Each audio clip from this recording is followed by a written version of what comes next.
రెడ్డిగా national news updates చూద్దాం. గతేడాది యావత్ దేశాన్ని కుదిపేసిన పెగాసస్ స్పైవేర్ వ్యవహారం మరోసారి తెరపైకి వచ్చింది.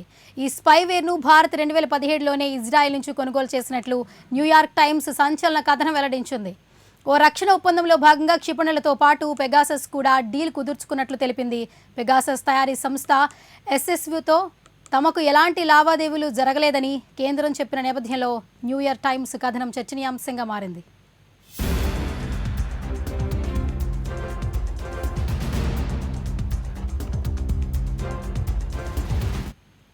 ఇక పెగాసస్ వ్యవహారంపై దాదాపు ఏడాది పాటు దర్యాప్తు జరిపి ఈ కథనం రూపొందించినట్లు న్యూయార్క్ టైమ్స్ వెల్లడించింది. ఇజ్రాయెల్కు చెందిన ఎన్ఎస్ఓ సంస్థ గత దశాబ్ద కాలంగా నిఘా సాఫ్ట్వేర్లను సబ్స్క్రిప్షన్ విధానంలో చట్టసభలు నిఘా సంస్థలకు విక్రయిస్తోంది. అమెరికా నిఘా సంస్థ ఎఫ్బిఐ సైతం ఎన్ఎస్ఓ నుంచి పెగాసస్ స్పైవేర్ను కొనుగోలు చేసింది. కాగా 2017 జూలైలో తొలిసారి ఇజ్రాయెల్ వెళ్లిన మోదీ ఆదేశంతో $2 బిలియన్ ఒప్పందం కుదుర్చుకున్నారు. అయితే ఈ డీల్ లోపే క్షిపణి వ్యవస్థ ప్రధానమైనవని న్యూయార్క్ టైమ్స్ వెల్లడించింది. ఇజ్రాయెల్ ఇండియా మధ్య గల సత్సంబంధాల కారణంగానే 2019లో ఐక్యరాజ్య సమితిలో పాలస్తీనాకు అబ్జర్వర్ హోదాపై జరిగిన ఓటింగ్లో ఇండియా ఇజ్రాయెల్కు అనుకూలంగా ఓటు వేసిందని న్యూయార్క్ టైమ్స్ పేర్కొంది. కాగా పెగాసస్ స్పైవేర్ కొనుగోలు వ్యవహారాన్ని ప్రభుత్వ వర్గాలు కొట్టిపారేస్తున్నాయి.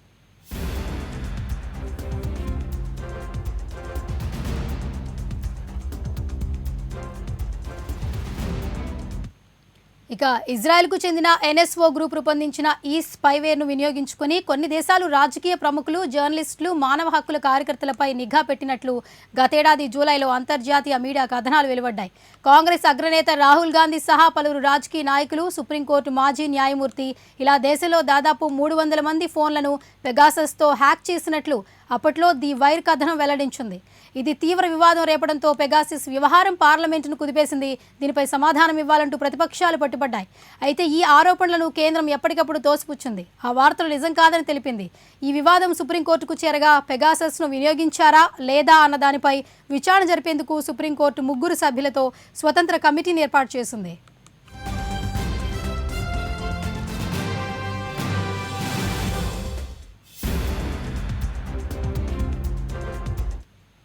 ఇక తాజాగా న్యూయార్క్ టైమ్స్ కథనం మరోమారు దేశవ్యాప్త చర్చకు తెరలేపింది. 2017లో ఇజ్రాయెల్తో కుదుర్చుకున్న $2 బిలియన్ రక్షణ ఒప్పందంలో భాగంగా పెగాసస్ స్పైవేర్ను భారత్ కొనుగోలు చేసిందని ద న్యూయార్క్ టైమ్స్ వెల్లడించింది.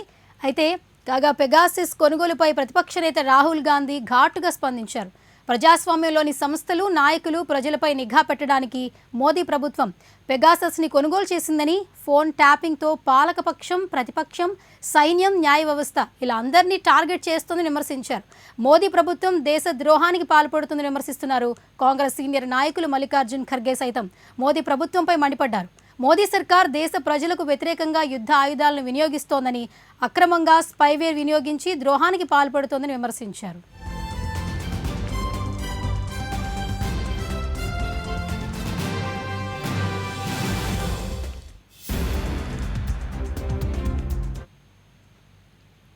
ఇక ఉత్తరప్రదేశ్లో ఎన్నికలు సమీపించే కొద్దీ నాయకుల మధ్య విమర్శలు, ప్రతి విమర్శలు జోరందుకున్నాయి. సమాజ్వాదీ పార్టీ, రాష్ట్రీయ లోక్దళ్ మధ్య పొత్తు కౌంటింగ్ మొదలయ్యే వరకు మాత్రమే ఉంటుందని ఎద్దేవా చేశారు కేంద్ర హోంశాఖ మంత్రి అమిత్ షా.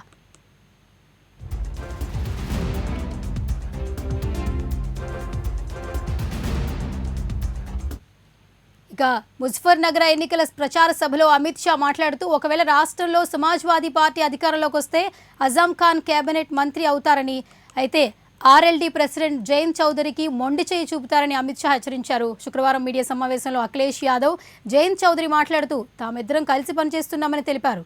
వీరి బంధం ఎంతో కాలం నిలవదని, టికెట్ల పంపిణీలో ఎంత రచ్చ జరిగిందో యూపీ ప్రజలు చూశారంటున్నారు కేంద్ర మంత్రి అమిత్ షా.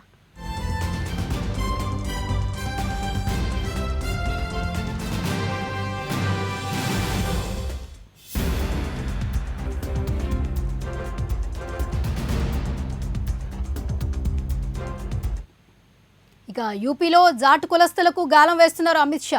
ఈ నెల 26న ఆయన జాట్ కులానికి చెందిన సీనియర్ నాయకులతో సమావేశమయ్యారు. ఈ సమావేశంలో జాట్ నాయకులు జయంత్ చౌదరి సరైన మార్గం ఎంచుకోలేదని చెప్పారని గుర్తు చేశారు అమిత్ షా. అయితే ఆర్ఎల్డీ ప్రెసిడెంట్ కోసం తమ ద్వారాలు ఎప్పుడూ తెరిసే ఉంటాయని జాట్ నాయకులు చెప్పుకొచ్చారు.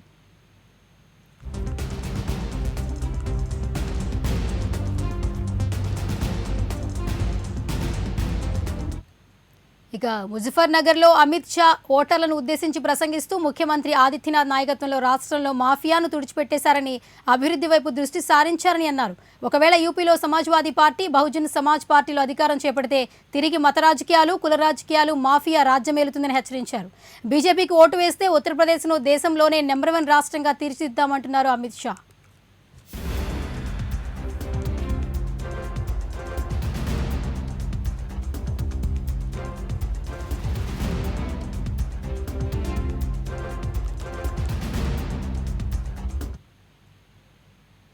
ఇక వచ్చే నెలలో ఎన్నికలు జరగనున్న 4 రాష్ట్రాల్లో బీజేపీ ఓడిపోనుందని హైదరాబాద్కు చెందిన ఆత్మసాక్షి సర్వే సంస్థ పేర్కొంది.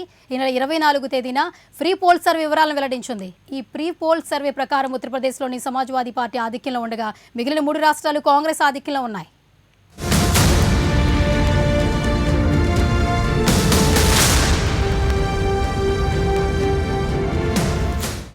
ఉత్తరప్రదేశ్తో పాటు ఉత్తరాఖండ్, పంజాబ్, గోవా, మణిపూర్ అసెంబ్లీల్లో వచ్చే నెలలో ఎన్నికలు జరగనున్నాయి.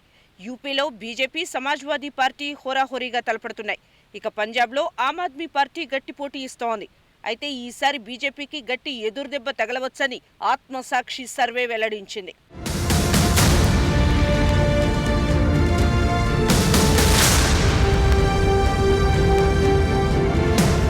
ఉత్తరప్రదేశ్లో 403 స్థానాలు ఉండగా సమాజ్వాదీ పార్టీ 221 నుంచి 228 స్థానాల్లో ఆధిక్యంలో ఉందని ఆత్మసాక్షి పేర్కొంది. బీజేపీ 133 నుంచి 138 స్థానాల్లో ముందు ఉందని తెలిపింది. ఇక బీఎస్పీ 17 నుంచి 21 స్థానాలకు పరిమితం కాగా కాంగ్రెస్ పార్టీకి 16 నుంచి 20 స్థానాలు దక్కే అవకాశం ఉంది. ఉత్తరాఖండ్ అసెంబ్లీలో 70 స్థానాలు ఉండగా కాంగ్రెస్ పార్టీ 40 నుంచి 42 స్థానాల్లో గెలిచే అవకాశం ఉంది. బీజేపీకి 24 నుంచి 26 స్థానాలు దక్కొచ్చని ఆత్మసాక్షి ప్రకటించింది. ఇక గోవాలో 40 సీట్లు ఉండగా కాంగ్రెస్కు 20 నుంచి 22 సీట్లు దక్కే అవకాశం ఉంది. బీజేపీకి 13 నుంచి 14 స్థానాలు దక్కే అవకాశం ఉంది.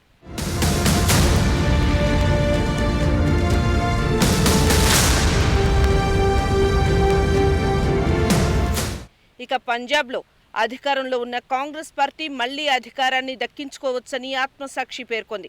అసెంబ్లీలో 117 సీట్లు ఉండగా కాంగ్రెస్కు 59 నుంచి 62 సీట్లు దక్కే అవకాశం ఉంది. అటు ఆప్ 35 నుంచి 39 సీట్లతో రెండో స్థానంలో ఉంటుంది. అకాలీదళ్కు 18 నుంచి 21 సీట్లు దక్కే అవకాశం ఉంది. బీజేపీకి 3 నుంచి 7 సీట్లు దక్కవచ్చని ఆత్మసాక్షి వివరించింది.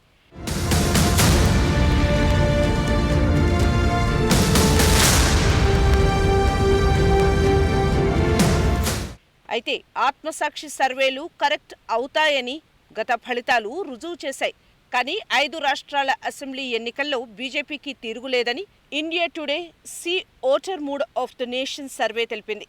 మరి ప్రజలు ఎవరికి పట్టం కడతారన్నది వేచి చూడాలి.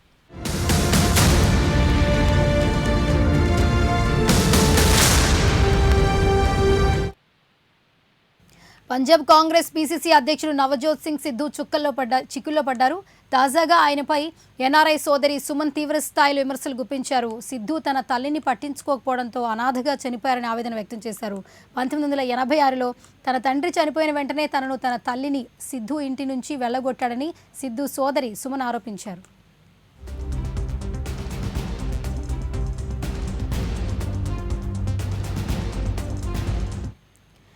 ఢిల్లీ రైల్వే స్టేషన్లో 1989లో తన తల్లి అనాథగా మృతి చెందారని సుమన్ ఆవేదన వ్యక్తం చేశారు. దీనికి కావాల్సిన సాక్ష్యాలు కూడా తన వద్ద ఉన్నాయంటున్నారు సుమన్. తన తండ్రి చనిపోయిన వెంటనే ఆస్తిని కాజేయడానికి కుట్ర పన్నారని ఆరోపించారు. ఈ నెల 20న సిద్ధును కలవడానికి వెళ్లినా తనను కలవడానికి ఆయన నిరాకరించారని అన్నారు. సిద్ధుపై తన సోదరి చేసిన ఆరోపణలపై స్పందించాల్సి ఉంది.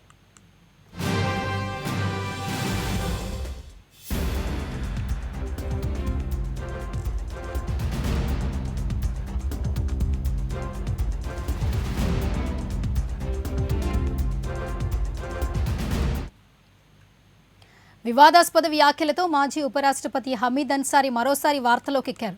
కేంద్ర విదేశీ వ్యవహారాల శాఖ మంత్రి ఆగ్రహం వ్యక్తం చేసింది. అయితే భారతదేశంలో అభద్రత, అసహనం పెరిగిపోతున్నాయని హమీద్ అన్సారీ భారతీయ అమెరికన్ ముస్లింల సదస్సులో వ్యాఖ్యానించడం మరోసారి వివాదానికి తెరలేపింది.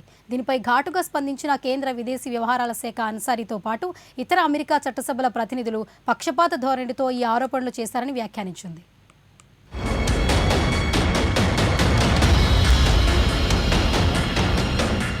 తన వివాదాస్పద వ్యాఖ్యలతో అందరి దృష్టిలో పడ్డ భారత మాజీ ఉపరాష్ట్రపతి హమీద్ అన్సారీ మరోసారి సరికొత్త వ్యాఖ్యలతో తెరమీదకొచ్చారు. భారతీయ అమెరికన్ ముస్లిం కౌన్సిల్ సమావేశంలో వర్చువల్గా పాల్గొన్న హమీద్ అన్సారీ హిందూ జాతీయవాదం ప్రబలుతున్న భారతదేశంలో అసహనం, అభద్రతలు పెరుగుతున్నాయని వ్యాఖ్యానించారు. అన్సారీ వ్యాఖ్యలపై కేంద్ర విదేశీ వ్యవహారాల మంత్రిత్వ శాఖ తీవ్రంగా స్పందించింది. దృఢమైన, విస్తారమైన భారత ప్రజాస్వామ్యానికి ఇతరులు ధ్రువపత్రాలు అవసరం లేదని స్పష్టం చేసింది. ఆ శాఖ అధికార ప్రతినిధి అరిందమ్ బాగ్చి మాట్లాడుతూ వక్తలు పక్షపాత ధోరణితో వ్యాఖ్యలు చేశారని, ఇందులో రాజకీయ ప్రయోజనాలే కనిపిస్తున్నాయని అన్నారు.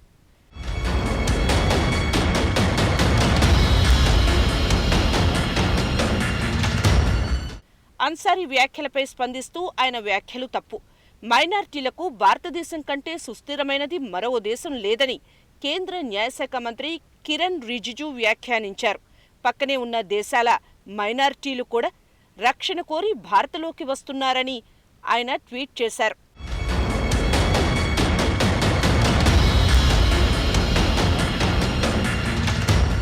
అన్సారీ వ్యాఖ్యలపై తీవ్రంగా స్పందించిన మరో కేంద్ర మంత్రి ముఖ్తార్ అబ్బాస్ నఖ్వీ కొంతమంది వ్యక్తులు, సంస్థలు భారత వ్యతిరేక ప్రచారానికి సుపారీ తీసుకుంటున్నట్టుగా దేశం భావిస్తోందని వ్యాఖ్యానించారు.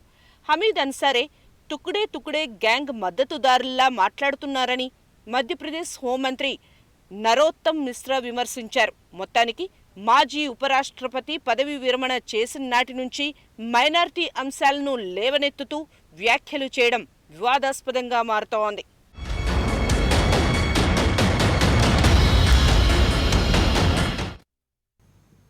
ఇక దృఢమైన భారత ప్రజాస్వామ్యానికి ఇతరుల ధ్రువపత్రాలు అక్కర్లేదని విదేశీ వ్యవహారాల మంత్రిత్వ శాఖ స్పష్టం చేసింది. దేశంలో అసహనం, అభద్రత పెరుగుతున్నాయని మాజీ ఉపరాష్ట్రపతి హమీద్ అన్సారీ అమెరికా చట్టసభల ప్రతినిధులు వ్యక్తం చేసిన ఆందోళనకు కేంద్ర మంత్రిత్వ శాఖ ధీటుగా స్పందించింది. ఇండియన్ అమెరికన్ ముస్లిం కౌన్సిల్ వర్చువల్ కాన్ఫరెన్స్లో హమీద్ అన్సారీ తదితరులు దేశంలో హిందూ జాతీయవాదం ప్రబలుతోందని వ్యాఖ్యానించారు. దీనిపై భారత విదేశీ వ్యవహారాల మంత్రిత్వ శాఖ అధికార ప్రతినిధి అరిందమ్ బాగ్చి స్పందిస్తూ మన రాజ్యాంగాన్ని రక్షించాలని ఇతరులు గళమెత్తడం అసంబద్ధమన్నారు.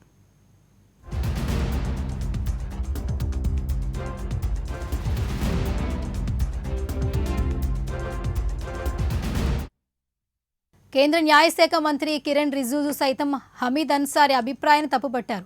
మైనారిటీలకు ఇంతకంటే సురక్షితమైన దేశం లేదని, ఇరుగు పొరుగు దేశాల మైనారిటీలు కూడా రక్షణ కోరి భారత్లోకి వస్తున్నారంటూ ట్వీట్ చేశారు. కొంతమంది వ్యక్తులు, సంస్థలు భారత వ్యతిరేక ప్రచారానికి సుపారీ తీసుకున్నట్లుగా ఉందంటూ మరో కేంద్ర మంత్రి ముఖ్తార్ అబ్బాస్ నఖ్వీ వ్యాఖ్యానించారు. హమీద్ అన్సారీ తుగ్డే తుగ్డే గ్యాంగ్ మద్దతుదారులా మాట్లాడుతున్నారంటూ మధ్యప్రదేశ్ హోంమంత్రి నరోత్తమ్ మిశ్రా ఆగ్రహం వ్యక్తం చేశారు.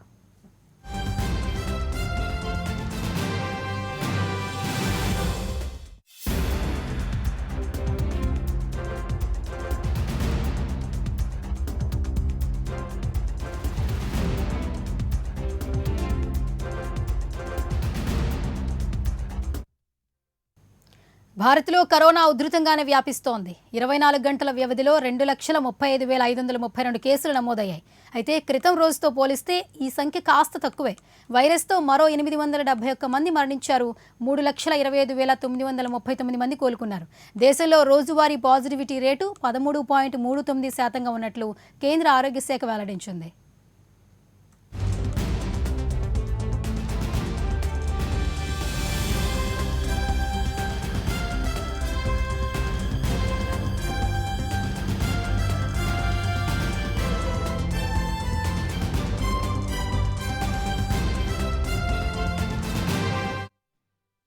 8 దక్షిణాది రాష్ట్రాలలో కరోనా పరిస్థితులు, వ్యాక్సినేషన్లో పురోగతి, వైరస్పై పొరుగు రాష్ట్రాలు చేసిన ఏర్పాట్లను కేంద్ర ఆరోగ్య మంత్రి మన్సుఖ్ మాండవీయ సమీక్షించారు.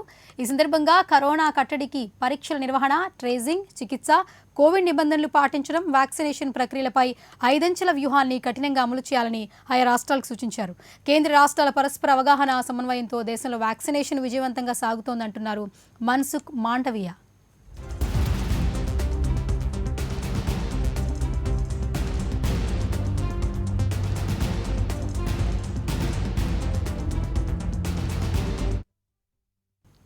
కర్ణాటకలో సోమవారం నుంచి నైట్ కర్ఫ్యూను ఎత్తివేస్తూ ప్రభుత్వం ఉత్తర్వులు జారీ చేసింది. అలాగే సోమవారం నుంచి స్కూల్స్, కాలేజీలు ప్రారంభిస్తున్నట్లు వెల్లడించింది. కోవిడ్తో ఆసుపత్రిలో చేరి వారి సంఖ్య 2% కంటే తగ్గడంతో పాటు కోవిడ్ నుంచి రికవరీ జోరందుకోవడంతో ఈ నిర్ణయం తీసుకున్నట్లు కర్ణాటక ప్రభుత్వం తెలిపింది.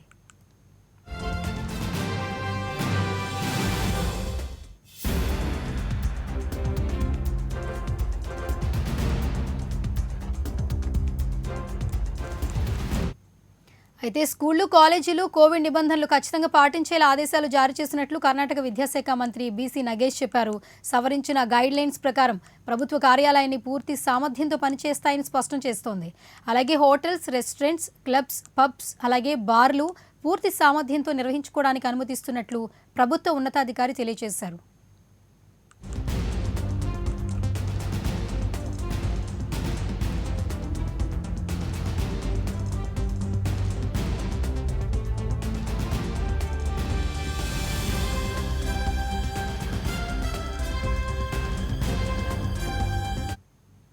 ఇక పెళ్లిళ్ల విషయానికి వస్తే ఇండోర్లో అయితే 200 మందికి, అవుట్డోర్లో అయితే 300 మందిని అనుమతిస్తారు. మతపరమైన సమావేశాలు, ధర్నాలు, రాజకీయ ర్యాలీలకు, నిరసన కార్యక్రమాలకు ఎలాంటి అనుమతి లేదని స్పష్టం చేసింది కర్ణాటక ప్రభుత్వం.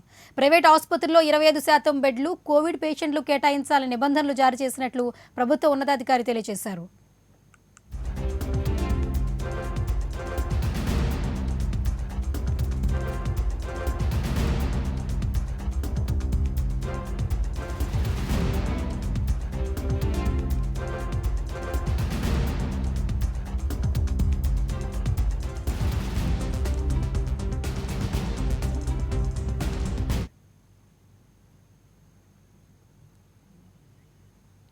ఇక వరల్డ్ న్యూస్ అప్డేట్స్ చూద్దాం. టర్కీ ప్రెసిడెంట్ తయ్యప్ ఎర్డోగాన్ మీడియాపై చిందులేశారు. కఠిన చర్యలు తీసుకుంటామని హెచ్చరించారు. దేశ విలువను మీడియా డ్యామేజ్ చేస్తోందని, మీడియాపై సెన్సార్షిప్ విధిస్తామని హెచ్చరించారు. అయితే ప్రభుత్వ గెజిట్ నోటీసుల వివరాలు వెల్లడిస్తూ టర్కీ సంప్రదాయాలు రక్షించడంతో పాటు మీడియాలో రాస్తున్న అశ్లీలత రాతలు, చిత్రాలు పిల్లలపై తీవ్ర ప్రభావం చూపుతోందని ఆయన ఆందోళన వ్యక్తం చేశారు.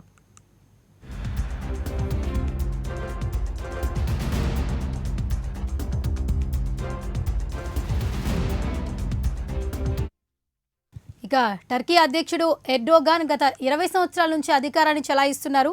మీడియాలో దీనిపై ఎత్తున విమర్శలు రావడం ఆయనకు ఆగ్రహం తెచ్చిపెట్టింది. 2016లో ఎర్డోగాన్ను గద్దెదించడానికి ప్రయత్నించి పాశ్చాత్య దేశాలు భంగపడ్డాయి. అయితే ఏ మీడియాలో వస్తున్న కథనాలపై ఆయన ఆగ్రహం వ్యక్తం చేస్తున్నారో తెలియటం లేదు. కానీ ఎందుకంటే 90% మీడియా ఆయన అదుపాజ్ఞల్లోనే పనిచేస్తోంది. ప్రభుత్వాన్ని వ్యతిరేకిస్తున్న మీడియాను ఆయన బెదిరించి తన అదుపులోకి తెచ్చుకున్నారు. కొన్ని మీడియాలు ప్రభుత్వాన్ని ఎదిరించి ఎప్పుడో మూతపడ్డాయి. అయితే టాప్స్ మీడియాపై చిందులేసి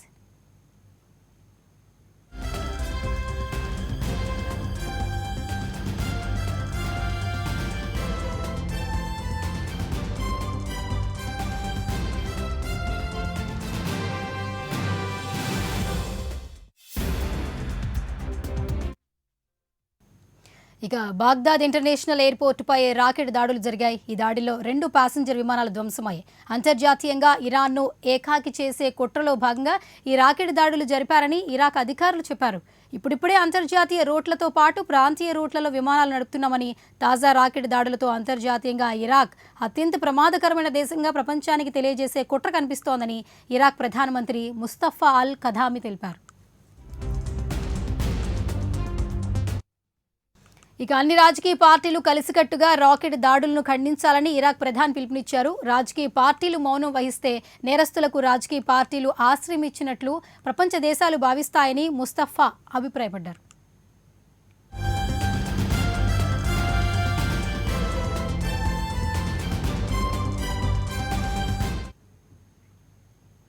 ఆస్ట్రేలియన్ ఓపెన్ మహిళల సింగిల్స్లో ఆస్ట్రేలియాకు చెందిన ఆష్లే బార్టీ విజేతగా నిలిచింది. శనివారం జరిగిన తుది పోరులో ఆమె అమెరికాకు చెందిన డానియలీ రోజ్ కొలిన్స్ను ఓడించింది.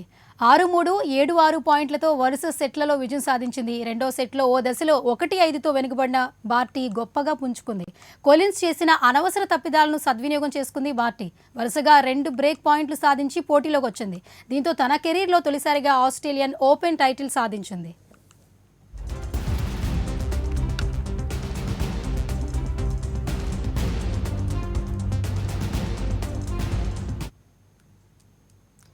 ఇవి bulletin updates. Stay tuned to prime news. నమస్తే.